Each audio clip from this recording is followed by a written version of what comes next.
मौजूदा सूरत-ए-हाल में करोड़ों रुपए कमाने वाला जो एक फ्रीलांसर है, आपको क्या लगता है कि वो डूब गया? कभी भी ये नहीं कहूँगा कि वो डूब गया। सबसे पहले तो मायूसी को जितना खत्म कर सकते हैं खत्म करें। एज़ अ पाकिस्तानी आप क्या इमेज दे रहे हैं भाई? ये वो लोग हैं इनको आप काम ना दें क्योंकि इनके पास बेयर मिनिमम इंटरनेट ही नहीं है।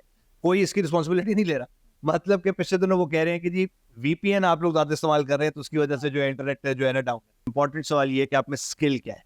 ठीक है, आप आज अगर आए हैं सेल्स की जॉब अप्लाई करने, आपको सेल्स करनी कितनी अच्छी आती हैं? सबसे पहले अपना विजन बड़ा करें, अपनी सोच बड़ी करें, बड़ा सोचें और फिर उसके बाद प्लान बनाएं। उसके बाद अपने इर्द-गिर्द से उन लोगों को माइनस करें जो आके आप लोगों को कहें कि बेटा आप उसमें से नहीं हो, ठीक है? आप ये नहीं अचीव कर सकते, आप वो जो नेसेयर्स हैं। अच्छा सर, मुझे ये बताएँ कि हमारे फ्रीलांसर्स जो कि पाकिस्तान की इकोनॉमी को देने में बहुत अहम किरदार अदा करते थे, आजकल बहुत ज़्यादा परेशान हैं। तो अगर हमारे फ्रीलांसर्स जो कि बिज़नेस पाकिस्तान में लेके आ रहे हैं, वही परेशान रहेंगे, तो फिर पाकिस्तान जो है वो कैसे आगे जाए? देखिए जी, ये एक बहुत ही सैड सिचुएशन है, मैं इसको कहूँगा कि ये एक इंतहाई अनफॉर्चुनेट बात है कि हम एक बेयर मिनिमम जो एक चीज़ है जो कि है इंटरनेट कनेक्टिविटी, उससे महरूम हो रहे हैं। और ये जितने फ्रीलांसर्स हैं इन सबको सबसे ज़्यादा क्रेडिट इसलिए जाता है क्योंकि ये सेल्फ डेवलप है। इसमें किसी इंस्टीट्यूट का कोई कमाल नहीं है, इसमें किसी बिज़नेस का कोई कमाल नहीं है। ये वो लोग हैं जिन्होंने ऑनलाइन स्किल खुद डेवलप की है, खुद अपनी लर्निंग की है, खुद इस चीज़ को समझा कि वो बाहर से काम पकड़ सकते हैं और वो फिर घर बैठ के लो डॉलर्स लेके आ रहे हैं इस मुल्क।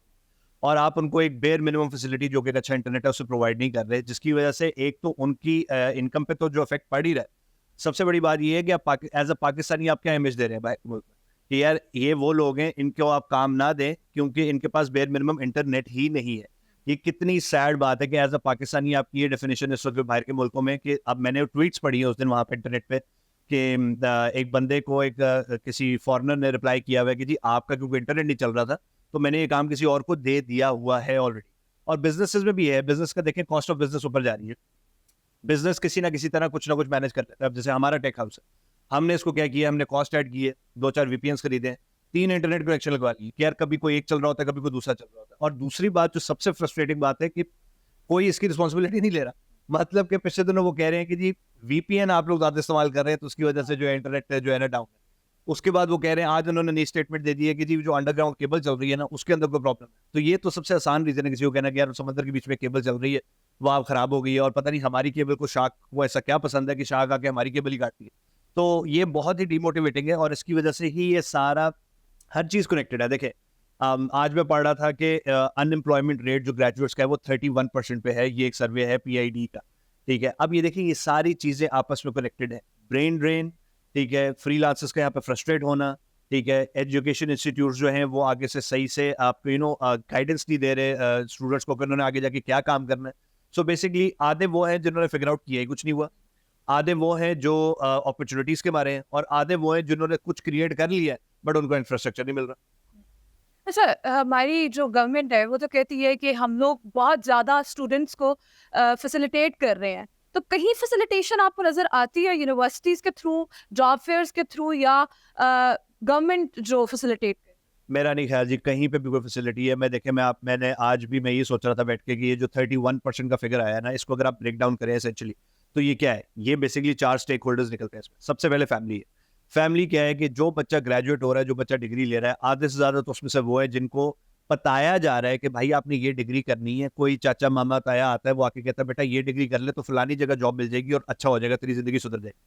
ठीक है, बच्चों से बात ही नहीं हो रही घर के अंदर कि बेटा तुम चाहते क्या हो, तुम्हारी स्ट्रेंथ्स क्या है, तुम्हें कौन सी डिग्री करनी चाहिए, कौन से इंस्टीट्यूट में जाना चाहिए और किसी ऐसे बंदे से गाइडेंस ले जो वाकई हेल्प कर सके। सो पहले तो हो गई है।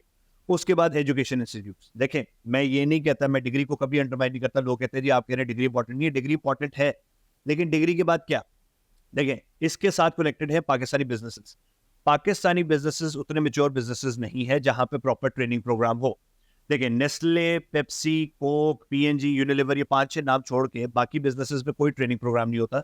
बिजनेस को अपनी पड़ी है, वो चाह रहा है कि जी आप में इतनी स्किल हो कि मैं आपको बिजनेस में लाके प्लग इन प्ले करूं, आपकी वजह से मेरा रेवेन्यू इंक्रीज होना शुरू हो जाए और सब चीजें मेरी अंडर कंट्रोल। बाहर के मुल्कों में मैंने बहुत अच्छा जॉब अप्लाई की, ट्रस्ट मी बैंकिंग में मेरे से जो जॉब लेके जा रहा था मेरे हाथ से, मैं हालांकि इकोनॉमिक्स और फाइनेंस के बैकग्राउंड का था, इलेक्ट्रिकल इंजीनियर बैंकिंग में जॉब ले रहा है क्योंकि उनका प्रोसेस ऐसे सेट हुआ हुआ है। उन्होंने बंदा लेना है, उन्होंने असेसमेंट सेंटर, इंटरव्यूज, एटम पटम 100 चीजें करनी है और उन्हें देखना है बंदा ठीक है। एजुकेशन वो कहते हैं साइड पे हम इसको खुद ही ट्रेन कर लेंगे क्योंकि हमें बंदा समझ आ रहा है। उसके बाद चौथे इंडिविजुअल्स इटसेल्फ। हमारे यहाँ घरों में और यूनिवर्सिटीज़ में ये बताया जाता है कि भाई क्योंकि आपके ऊपर पैसे लग गए हैं, आपने डिग्री कर ली है, अब लोग आपको जो है ना घर से आके लेके जाएँगे। हालाँकि ऐसा नहीं होगा, ठीक है? कोई आपको आके घर से लेके नहीं जाएगा, आपको अपनी स्किल खुद डेवलप करनी पड़ेगी। खुद आप स्किल डेवलप करेंगे, खुद आप अपने अंदर लर्निंग लाएँगे, तो ही आप मार्केट में वैल्यूएबल होंगे। और आखिरी बात, देखिए अनएम्प्लॉयमेंट का वन ऑफ द रीज़न्स ये भी है कि हर किसी की एक्सपेक्टेशन बहुत ज़्यादा है। इतने बड़े बिज़नेसेस यहाँ पे नहीं है और बड़े बिज़नेसेस भी को बहुत ज़्यादा सैलरी ऑफ़र नहीं कर रहे। आहिस्ता-आहिस्ता चीज़ बिल्ड। अच्छा सर, मौजूदा सूरत-ए-हाल में करोड़ों रुपए कमाने वाला जो एक फ्रीलांसर है, आपको क्या लगता है कि वो डूब गया या वो बच गया या उसकी कोई उम्मीद है बचने की? देखिए मैं बहुत ही ना अपने आप में एक पॉजिटिव किस्म का आदमी हूँ, तभी मैं ये सारे मैसेजेस वगैरह जो भी मैं एक पॉजिटिव अप्रोच लेके आ रहा हूँ, सोच बदलने जा रहा हूँ, तो मैं कभी भी ये नहीं कहूँगा कि वो डूब गया। क्योंकि इतना नेगेटिव सेंटिमेंट मैं नहीं दूँगा और मुझे नहीं लगता कि हम सबको इस तरह से सोचना चाहिए। देखिए पॉजिटिविटी है, हम सिर्फ ये उम्मीद कर सकते हैं, इस चैनल के थ्रू भी मैं पहले भी गवर्नमेंट को रिक्वेस्ट कर चुका हूँ कि इस मसले को as soon as possible solve करें, क्योंकि ये इंतहाई डीमोटिवेटिंग है। तो I am hoping fingers crossed कि ये बहुत थोड़ी देर का इश्यू होगा और ये जल्दी सॉल्व हो जाएगा और ये हम दोबारा ऐसे इश्यू में नहीं आएँगे, क्योंकि अगेन एज़ आई सेड, ये 10-15 दिन का इश्यू नहीं है, ये कुछ लाखों डॉलर का इश्यू नहीं है, ये आगे आने वाले जो पॉसिबल लाखों डॉलर आने थे, ये उनका इश्यू है, ठीक है? कोई हमारे पे दोबारा as a company, as a Pakistani entrepreneur, as a Pakistani freelancer हम पे ट्रस्ट नहीं करेगा। So this needs to get fixed as soon as possible. लेकिन हाँ, उम्मीद है ये चीज़ें ठीक होंगी, हम बेहतर कर सकेंगे। और अगेन फ्रीलांसर्स की अभी भी अमाउंट पाकिस्तान में बहुत कम है, ठीक है? हमारे यहाँ हम 25 करोड़ लोग हैं, जिसमें से बहुत से ज़्यादा जो हैं वो 30 साल से नीचे हैं। हमें और स्किल डेवलप करनी है, हमें और बिज़नेसेस डेवलप करने हैं, ठीक है? हमें भी दुनिया में छाना है। हमें अपने आप को इतनी बड़ी रिसोर्स बनाना है कि अगर पाकिस्तान से बाहर कोई रिसोर्स जा भी रही है, तो हम उसको भी एज़ अ स्ट्रेंथ यूज़ करें इन अ वे कि बाहर जा रहा है कोई, वो जाके कोई अच्छी कंपनी में एक अच्छी पोज़ीशन लेता है, तो उसको पता होगा यार यहाँ से अगर कोई काम आउटसोर्स होना है, तो वो पाकिस्तान जाना है। और उसके पास 6 ऑप्शंस हो गए यार, पाकिस्तान में मैं इस कंपनी को जानता हूँ जहाँ पे मैं काम बेच सकता हूँ। हमने बिज़नेसेस से, अपनी स्किल से अपने आप को एक स्ट्रेंथेन्ड इकोनॉमी और एक एक मतलब समझ लें कि अपने आप को मैप पे वापस लाना है। ना जस्ट बिकॉज़ कि हम हैं पाकिस्तान, 4 मुल्कों का हमारे में इंटरेस्ट है, ये काफ़ी नहीं है। हमने अपनी आप समझ लीजिए एक औकात बनानी है वापस, और जो कि हम कर सकते आखिर में नौजवानों के लिए आपका क्या पैगाम है? हैं। नौजवानों के लिए जी ये पैगाम है कि सबसे पहले तो मायूसी को जितना ख़त्म कर सकते हैं ख़त्म करें, ठीक है? देखें, हालात सारे इसी तरफ लेके जाते हैं, कहना आसान है, करना मुश्किल है, मैं बिल्कुल इस बात से मानता हूँ।